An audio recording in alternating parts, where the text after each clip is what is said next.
जय भीम मेरे प्यारे साथियों। डॉक्टर अंबेडकर ने न सिर्फ हमारे देश का संविधान लिखा बल्कि ऐसे भी अनेक कार्य किए जो मुमकिन करना काफी मुश्किल था।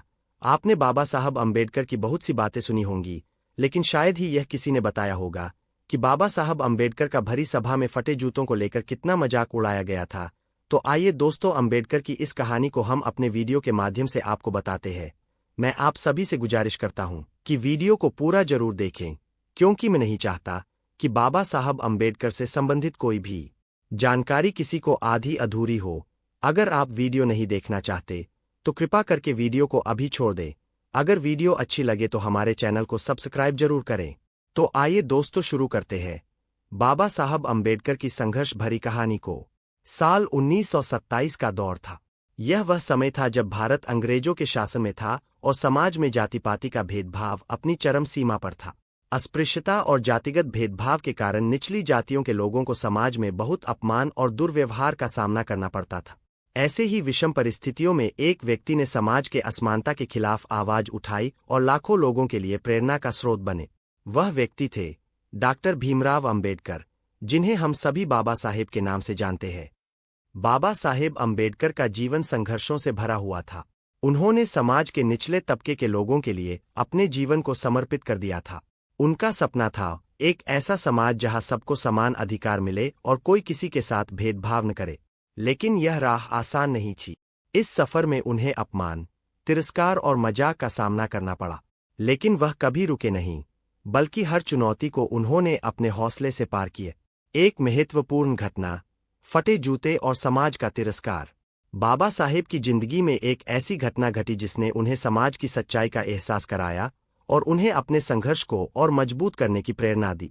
यह घटना उस समय की है जब बाबा साहेब अपनी पढ़ाई पूरी करने के बाद भारत लौटे थे और उन्होंने समाज सुधार के लिए अपने कदम बढ़ाए थे। डॉक्टर अंबेडकर एक महत्वपूर्ण सभा को संबोधित करने जा रहे थे। इस सभा में बड़े बड़े विद्वान, नेता और समाज के उच्च वर्ग के लोग उपस्थित थे।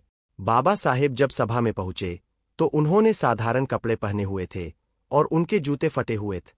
जैसे ही बाबा साहेब मंच पर पहुंचे, सभा में उपस्थित कुछ लोग उनके फटे जूतों को देखकर हंसने लगे। लोग उनकी वेशभूषा का मजाक उड़ाने लगे। कुछ लोग कह रहे थे, कैसे विद्वान है ये, जिन्हें खुद के कपड़े तक सही से पहनने नहीं आते। कुछ और कह रहे थे, इन्हें तो देखो, फटे जूते पहनकर सभा में आए हैं और ये हमें समाज सुधार के उपदेश देंगे। सभा में बैठा उच्च वर्ग का समाज यह समझने में असमर्थ था कि बाबा साहेब के लिए कपड़े और जूते की स्थिति नहीं, बल्कि उनके विचार और सिद्धांत महत्वपूर्ण थे। लेकिन उन लोगों के अपमानजनक शब्दों से बाबा साहेब का आत्मसम्मान आहत हुआ।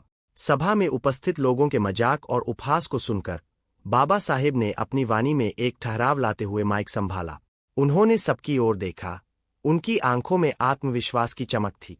उन्होंने सभा को संबोधित करते हुए कहा, आप सबने मेरे फटे जूतों का मजाक उड़ाया, मेरी साधारण वेशभूषा पर टिप्पणियां की, लेकिन क्या आपने कभी सोचा है कि यह फटे जूते और साधारण कपड़े मेरे जीवन की सच्चाई को बयां करते हैं? मैं जिस समाज से आया हूं, वहां लोग 2 वक्त की रोटी भी मुश्किल से जुटा पाते हैं। अच्छे कपड़े और जूते तो दूर की बात है। उन्होंने आगे कहा, आप में से कई लोग यह सोचते हैं कि अच्छे कपड़े, महंगे जूते ही किसी व्यक्ति का मूल्य निर्धारित करते हैं। लेकिन सच्चाई यह है कि व्यक्ति का मूल्य उसके विचारों, उसकी मेहनत और उसके कर्मों से होता है, न कि उसके बाहरी आवरण से। बाबा साहेब की बातें सुनकर सभा में एक सन्नाटा छा गया। अब लोग उनकी ओर ध्यानपूर्वक सुनने लगे। बाबा साहेब ने अपनी बात को जारी रखते हुए कहा, यह फटे जूते मेरे संघर्ष की कहानी है। यह उस समाज का प्रतीक है जिसने हमें शिक्षा से, सम्मान से और समानता से वंचित रखा। आज मैं यहाँ इसलिए खड़ा हूँ ताकि मैं आपको यह बता सकूं कि कपड़े और जूते किसी की काबिलियत का पैमाना नहीं हो सकते। उन्होंने अपनी बात को आगे बढ़ाते हुए कहा, मैंने अपनी पढ़ाई के लिए न जाने कितनी रातें बिना सोए बिताई है, न जाने कितने दिनों तक भूखा रहकर किताबों का अध्ययन किया है। मेरे पास न अच्छे कपड़े थे, न अच्छे जूते, लेकिन मेरे पास एक चीज थी, ज्ञान। और यह ज्ञान ही मेरी असली ताकत है। बाबा साहेब के इस ओजस्वी भाषण ने सभा में उपस्थित लोगों को झकझोर कर रख दिया। अब उन लोगों की हंसी रुक चुकी थी और उनकी जगह पर सम्मान और सराहना का भाव आ चुका था। सभा में उपस्थित सभी लोग बाबा साहेब के साहस, उनकी सच्चाई और उनके आत्मविश्वास को देखकर दंग रह गए। उन्होंने अपनी बात को समाप्त करते हुए कहा, अगर आप समाज में किसी का मूल्यांकन करना चाहते हैं तो उसे उसके कपड़ों और जूतों से मत करे, उसके विचारों, उसके कार्यों और उसके चरित्र से करे, क्योंकि यही वह चीजें हैं जो असली मायने रखती है।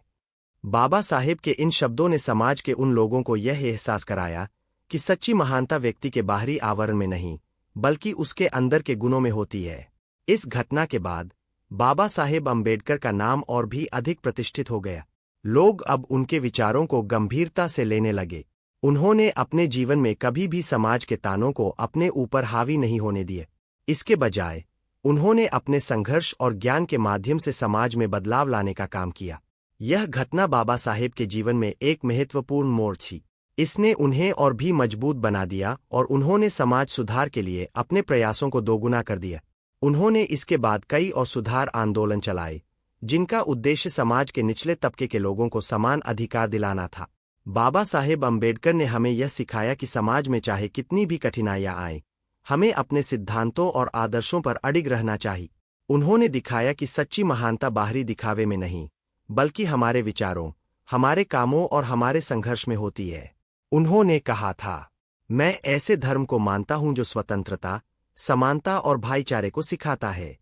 उनका यह संदेश आज भी हमें प्रेरित करता है कि हम अपने जीवन में आने वाली चुनौतियों से घबराएं नहीं, बल्कि डटकर उनका सामना करें। समाज के तानों और अपमान को सहन करने की ताकत रखें और अपने आत्मविश्वास को बनाए रखें। अगर आपको हमारी यह जानकारी अच्छी लगी हो तो हमारे चैनल को सब्सक्राइब करें ताकि आपको समय समय पर जानकारी मिलती रहे। जय भीम।